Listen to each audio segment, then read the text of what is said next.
So you're writing your personal statement and you are so passionate and inspired and your heart is in it, okay?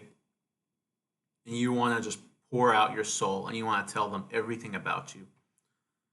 Not just your accomplishments, which you've already listed in your med school application, but you also feel that you should tell them about your flaws, your deficits, your struggles, and the family problems that you went through, and how you felt at that time, and how depressed you were, or how you struggled with mental health, or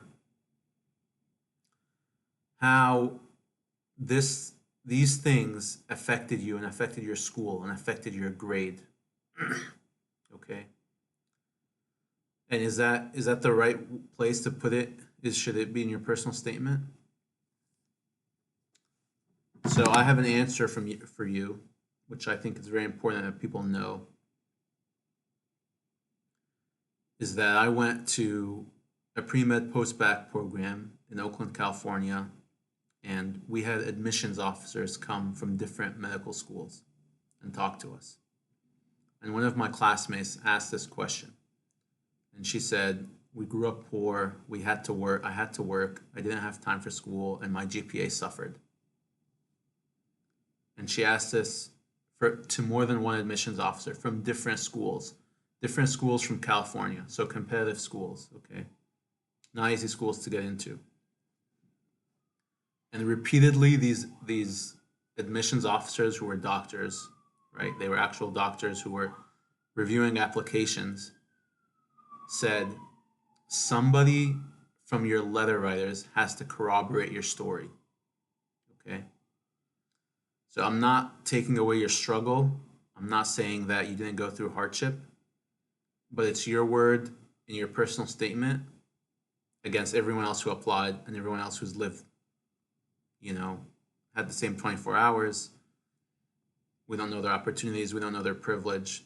But at the end of the day, you can't be the one that says by yourself, oh, I went through a hardship, and so I deserve consideration even though my scores or my grades or my extracurriculars are not what you typically admit.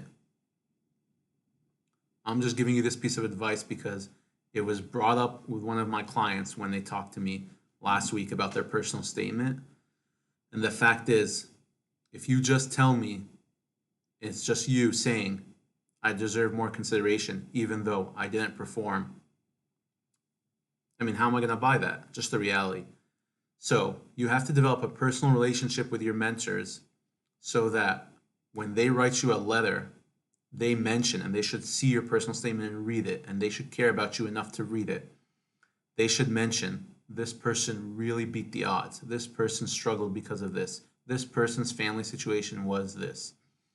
Okay, in my case, on November 2nd, 2014, I was on my motorcycle and I got hit by a car and I fractured my acetabulum.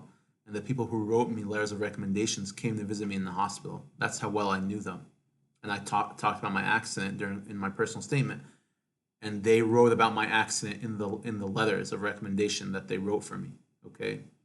And that's the way it's called. It's the verification process.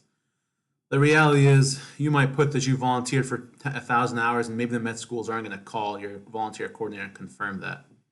But if you write about a struggle, something deep, they're just not going to buy it unless it's corroborated by a letter writer. That's the advice that I received when I was applying to med school, and that's why I'm passing it along.